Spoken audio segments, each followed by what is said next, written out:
सोजन हम का भावै अवधू भूले को घर लावे। अवधू भूले को घर लावे। सोजन हम का भावै अवधू भूले को घर लावे। अवधू भूले को घर लावे। नमस्कार दोस्तों, मैं अविनाश दास रेशनल कबीर यूट्यूब चैनल में आप सबका हार्दिक स्वागत करता हूं। साथियों, जो मित्र चैनल को सब्सक्राइब नहीं किए हों, सब्सक्राइब जरूर करें। शेयर करके अपने सभी मित्रों तक वीडियो को पहुंचाएं। लाइक करें, कमेंट करें, बेल आइकन को प्रेस करें ताकि हर नया अपडेट आप तक पहुंचे। मैं अभी सतगुरु कबीर साहब की एक लाइन का भजन गुनगुनाया। सतगुरु ने कहा कि ऐ अवधू, ऐ त्यागियों बैरागियों, मुझे वही आदमी अच्छा लगता है जो भूले हुए को घर वापस लाता है। यहाँ तो घर वापसी का होड़ लगा है दोस्तों। कोई ईसाई को, कोई मुसलमान को पानी छिड़क छिड़क के घर वापसी करते हैं और कहते हैं तुम हिंदू बन जाओ, जबकि वो हिंदू पहले भी नहीं थी। साथियों, हिंदू बनना, ईसाई बनना, मुसलमान बनना, ये सारा काम मेरे हिसाब से तो बेवकूफ़ी है। एक दलदल से निकलकर दूसरे दलदल में गिरना समझदारी है, ऐसा मैं नहीं मानता। ये सारे के सारे दलदल हैं, बजबजाती नालियों की तरह अंधविश्वास, पाखंड, आडंबर और बहुत सारी बुराइयों को समेटे हुए अपने को धर्म का नाम देते हैं। दोस्तों, सतगुरु ने कहा जो भूला हुआ आदमी को, भटका हुआ आदमी को वापस रास्ते में ले आए, सही रास्ते में ले आए, वही मेरा अपना आदमी है, वही मुझे अच्छा लगता है। कहा गया है राह बिचारी क्या करे जो पंथी न चले विचार, आपन मार्ग छोड़ के फिरे उजार उजार। उजार कहते हैं दोस्तों खरपतवार जहाँ बहुत उग जाता है और एकदम जो है सांप बिच्छुओं का डेरा हो जाता है और कांटे खूंटी हो जाते हैं, ऐसे जगह को उजार कहते हैं। सतगुरु ने कहा राह बिचारी क्या करे, सही रास्ता तो है, रास्ता है ही नहीं ये बात नहीं है, लेकिन वो रास्ता क्या कर सकता है यदि राहगीर जो है, रास्ता चलने वाला जो है, वो सोच विचार कर कदम ना रखे। अपना रास्ता को छोड़ करके उजार उजार घूम रहा है, खरपतवार जहाँ सांप बिच्छू कंकड़ कीड़े और बहुत सारी चीजें उलझने वहां पर घूम रहा है, तो रास्ता क्या करेगा। खास बात है दोस्तों, हमारे जो पुरखे थे, होमोसेपियंस जो थे, जिससे विकसित होकर के हम ह्यूमन बने, आदि मानव जो थे उससे विकसित होकर के हम सभ्य मानव बने। तो ये विकास धीरे धीरे हुआ है, एक ही दिन में विकास नहीं होता, विनाश भले हो जाए। साथियों, मंथर गति से प्रकृति में बदलाव आता है और वही बदलाव अगर पॉजिटिव है तो वो विकास कहलाता है। तो यहाँ तक पहुँचने में हमको लाखों वर्ष लग गए हैं। यदि हम एक कोसी जीव से गिनना शुरू करें तो करोड़ों वर्ष लग गए हैं यहाँ तक पहुँचने में। तो मैं समय समय से बताता हूँ कि हमारे पूर्वज पिछड़े थे। स्वाभाविक है, आने वाले बच्चे हमसे अगड़े होंगे, उनके बच्चे और अगड़े होंगे। दिनों दिन विकसित हो रहा है बौद्धिक रूप से मनुष्य, और फिजिकल रूप से भी विकसित हो रहा है, संसाधन भी बढ़ते चले जा रहे हैं, इकोनॉमिकल रूप से भी विकसित होता चला जा रहा है। तो साथियों, हमारे जो पुरखे थे वो फसल पकने के उत्सव मनाते थे। बड़ी अच्छी बात थी, सेलिब्रेट करना चाहिए। आज भी करते हैं, अच्छा है, करना चाहिए। अरे दिन रात तो हाय हाय कर रहे हैं, कम से कम त्यौहार के बहाने 1-2 दिन मौज मस्ती से थोड़ा हंस बता लें, तो प्रसन्नता से नाच कूद लें, इसमें कोई बुराई नहीं है। हाँ भाई, अगर साधु सन्यासी है तो उसको नाचना कूदना अच्छा नहीं माना गया है, लेकिन आम जनता है तो उसको नाचते कूदते मौज मस्ती करते हुए प्रसन्नतापूर्वक जीवन को जीना चाहिए, हर्षोल्लास के साथ जीवन को जीना चाहिए। तो साथियों, क्या हुआ कि हमारे पुरखे जो थे त्योहार मनाते थे, धान पकने के, कोदो पकने के, कुटकी पकने के जो अवसर है, मक्का पकने के जो अवसर है, खरीफ का फसल, तो इसमें खूब मौज मस्ती नाचते कूदते रहे दोस्तों। और जो उनसे बन पड़े अपने हैसियत के अनुसार स्पेशल भोजन बनाते थे और खाते थे, हलवा पूड़ी और जो है खीर और बहुत सारी चीज़ें जिसको स्पेशल माना गया है। ऐसे चाहे कुछ चीज़, अब उससे फ़ायदा है कि नुकसान, यहाँ मैं हेल्थ के बारे में नहीं कह रहा हूँ, लेकिन कम से कम खुशियाँ मनाने का एक साधन है। तो ये करते थे दोस्तों। और जो है जिन पशुओं से खेती करते थे, ट्रैक्टर नहीं था, हार्वेस्टर नहीं था, थ्रेशर नहीं था, और भी बहुत सारे संसाधन जो आज हैं नहीं थे, सारा काम पशुओं के सहारे करना पड़ता था, बैल के सहारे, भैंसा के सहारे। और वो बैल और भैंसा मिलते कहाँ से थे? गाय और भैंस। इसलिए दोस्तों हमारे पुरखे गाय और भैंस को, बैल और भैंसा को लक्ष्मी कहते थे। और लक्ष्मी कह करके आज भी जंगली इलाकों में, मैं पिछले वीडियो में बताया था आपको, जंगली इलाकों में घूम करके मैंने जांच किया है कि आज भी लक्ष्मी कहते हैं बैल को, भैंसा को, गाय को, भैंस को। और उन्हें जो है माला पहनाते हैं, और उन्हें जो है उनके सींग को रंग बिरंग रंगते हैं, और तरह तरह के जो अपने लिए पकवान बनाए रहते हैं। दीपावली के त्यौहार के दिन वो पकवान उन पशुओं को खिलाते हैं दोस्तों। और आंगन आंगन घूम करके जो पशु चरवाहा होता है, गांव का जो सार्वजनिक पशु चराने वाला, वो आंगन आंगन घूम करके वो नाचता है बाजा बजा करके। देहात में ये प्रथा अभी भी है। तो ये लक्ष्मी पूजा है दोस्तों। लक्ष्मी पूजा का मतलब पशु पूजा, पशु को ही लक्ष्मी कहा जाता है आज भी जंगली इलाकों में। और जंगली इलाका हमारे उस पिछड़ापन को दर्शाता है जो अभी अविकसित हैं। कुछ साल पहले हम लोग वहाँ पर थे, हमारे जो पुरखे हैं कुछ दशक पहले वहाँ पर थे उस स्थिति में। अभी थोड़ा सा बढ़ गए हैं, बढ़ने के साथ साथ भटक भी गए हैं। भटक ये गए हैं कि पुरोहितों के चक्कर में, ईसाइयों के पास्टर के चक्कर में, मुसलमानों के मुल्ला मौलवी के चक्कर में, और हिंदुओं के ब्राह्मण के चक्कर में पढ़कर घोर अंधविश्वासी हो गए हैं, आडंबरी हो गए हैं, पाखंडी हो गए हैं हमारे लोग।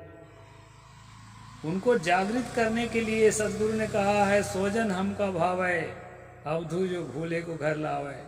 वही साधु महात्मा हमें अच्छा लगता है जो भूला भटका हुआ आदमी को उंगली पकड़ के वापस घर ले आए, वास्तविकता की ओर ले जाए, और जो है अंधकार से प्रकाश की ओर ले जाए, और जो है असत्य से सत्य की ओर ले जाए, और जो है दुखों से खुशियों की ओर ले जाए, और जो है मौत से जीवन की ओर ले जाए। वो अच्छा आदमी है। इसी उद्देश्य से मैं वीडियो बना रहा हूँ दोस्तों। भले किसी को लगता हो, क्या है कि जब आदत बिगड़ जाती है ना, एक कहानी है कि जब एक बार नारद मुनि जो है, कहानी काल्पनिक है, ध्यान में रखेंगे।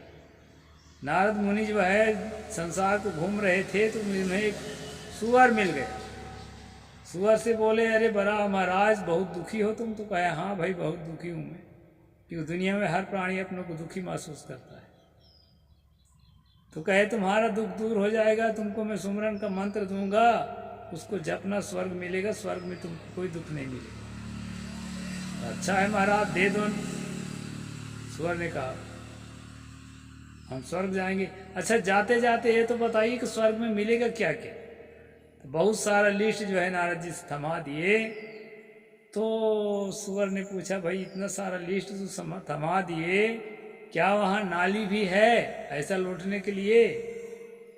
तो नारद ने कहा, नहीं भाई वहाँ नाली वाली नहीं है, वहाँ एकदम साफ सुथरा रहता है। तो सुअर ने कहा, ऐसा है महाराज, तुम्हारा स्वर्ग तुम्ही को मुबारक हो, हमें ऐसा स्वर्ग नहीं चाहिए जहाँ नाली ना हो। तो ये कहानी इस बात को बताने के लिए है दोस्तों कि आदमी जो है बुराइयों में, पाखंड में, अंधविश्वास में, जातिवाद में और शास्त्र प्रमाण में जब उलझ जाता है और जब ठान लेता है कि यही सच है, मुझे ऐसा ही करना है, तो उसको भी जो है कोई उपाय काम नहीं करता उसको वापस लाने के लिए।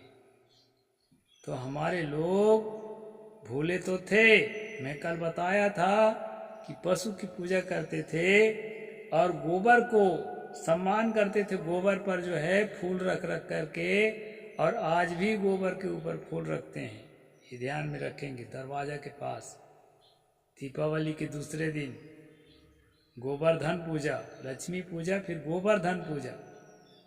उसको ब्राह्मणों ने कहा ये गोवर्धन पूजा है। गोवर्धन पर्वत को श्री कृष्ण ने उंगली पर उठाया और जो है इंद्र जब वर्षा करने लगा तो जनता की रक्षा किया, ऐसे उंगली पर उठाया था। ये कहानी लिख करके दोस्तों भटकाने का कोशिश किया, लेकिन अभी उतना नहीं भटके हैं, क्योंकि मैं देखता हूँ कोई पर्वत पहाड़ में पूजा करने गोवर्धन का नहीं जाता है। गोवर्धन का ही पूजा अभी भी करते हैं, दरवाजा के बगल में गोबर रखकर उसमें फूल चढ़ाते हैं।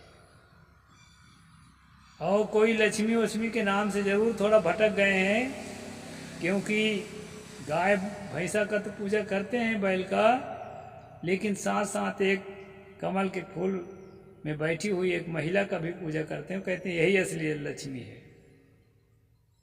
इस प्रकार दोस्तों भूल भटक से बाहर आइए।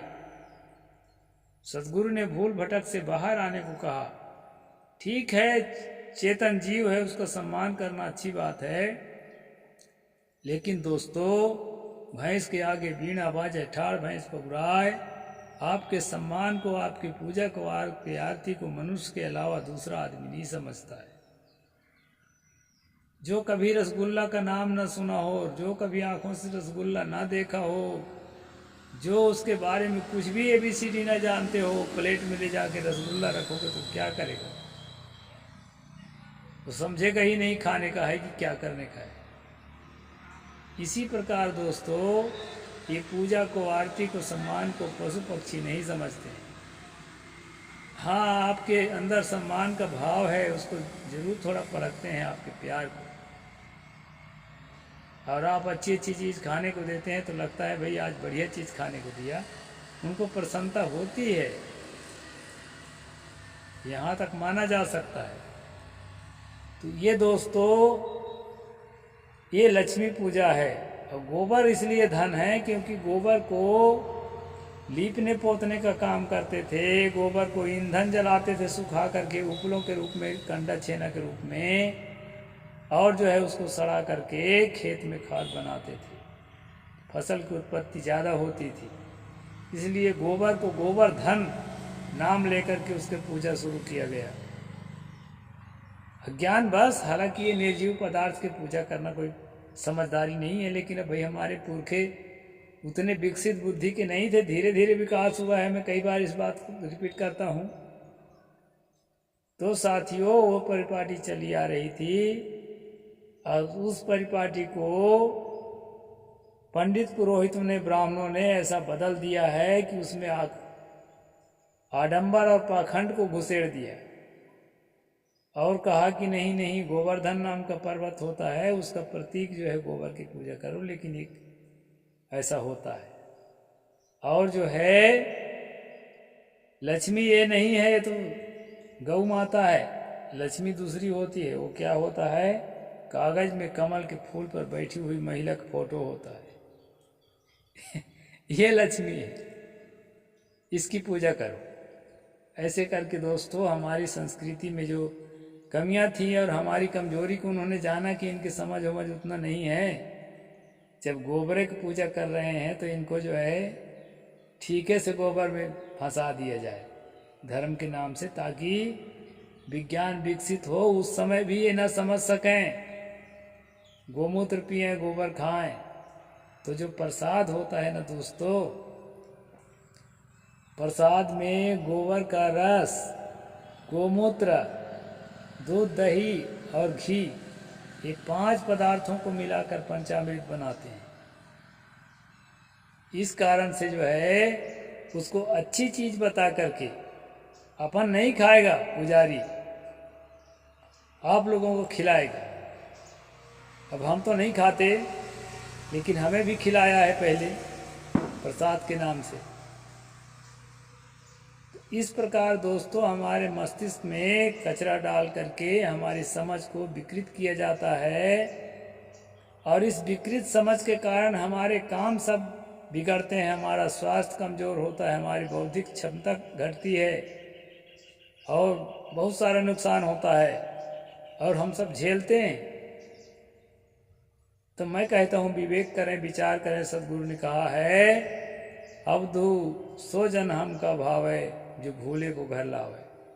हमारे साथी सब भूले हुए हैं। हमारा कर्तव्य है साधु सन्यासियों का कि उनको असत्य से निकालकर सत्य में, अंधेरे से निकालकर प्रकाश में लाएं और तर्कशील बनाएं, वैज्ञानिक सोच वाला बनाएं और देश की उन्नति में सबको भागीदार बनाएं।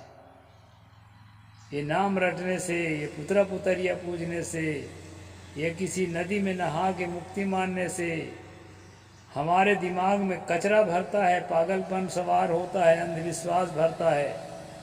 उससे किसी प्रकार का फायदा नहीं होता।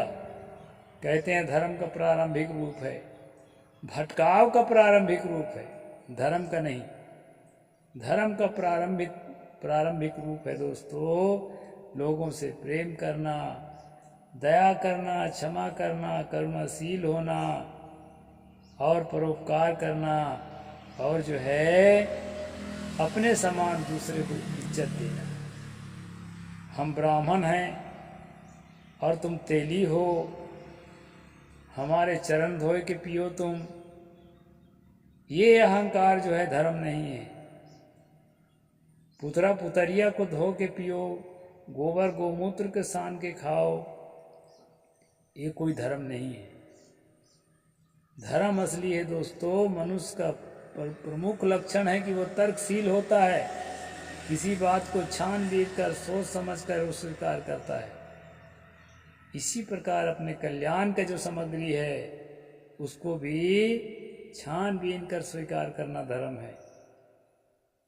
गोबर गोमूत्र खाने पीने की चीज नहीं है, मल है, मनुष्य का मल, उसी तरह पशु का मल मूत्र। तो इसको जो है विचार पूर्वक समझना है, और गोबर गोमूत्र की पूजा पुरखा करे तो करे, अब हम लोगन का नहीं करना है। और जो है साथियों पशुओं को बढ़िया खिलाएं, केवल साल में एक दिन नहीं, 12 महीना वो भी प्राणी हैं, उनको अच्छा खाना दें, अच्छा चारा भूसा दें, समय से पानी पिलाएं, और मच्छर हो गौशाला में तो पंखा वंखा लगा के धुआं हुआ करके उनकी रक्षा करें। और शरीर में कीड़े पड़ जाते हैं उनके रोआ में, खिलनी कीड़ा, तो तंबाकू और पानी को घोल करके उसमें लगा दें, वो सब झड़ जाते हैं। इस प्रकार पशुओं की सुरक्षा के लिए काम करना अच्छा है दोस्तों। पशुपालन अच्छा है, पशु से हमको दूध भी मिलता है, गोबर से खाद भी मिलता है। जिसका जो उपयोग है वो करें। अब मैं नहीं कहता कि गोबर कोई काम का नहीं है। गाय का उपयोग है, भैंस का उपयोग है, उससे दूध लेना, उसके बच्चा जब बछड़ा का आजकल उपयोग नहीं होता है आधुनिक संसाधन में, लेकिन उनको भी कसाई खाने में मत दें, पालें पोसें और बड़े होने दें और उनको भी जिंदगी भर जीने दें। जीने के लिए पैदा हुए। यही सच्चा दीपावली है दोस्तों, और यही सच्चा लक्ष्मी पूजा है, और यही सच्चा जो है प्राणियों का सम्मान है। हमें किसी भी प्रकार अंधविश्वास में नहीं पड़ना चाहिए। बस मैं इतना ही लक्ष्मी पूजा दीपावली के उपलक्ष्य में कह रहा हूँ, और जो है आप सबको हार्दिक शुभकामनाएं देते हुए अपनी बात को पूरा करता हूँ। साहिब बंदगी, जय जोहार, जय भीम, नमो बुद्धाय, जय भारत।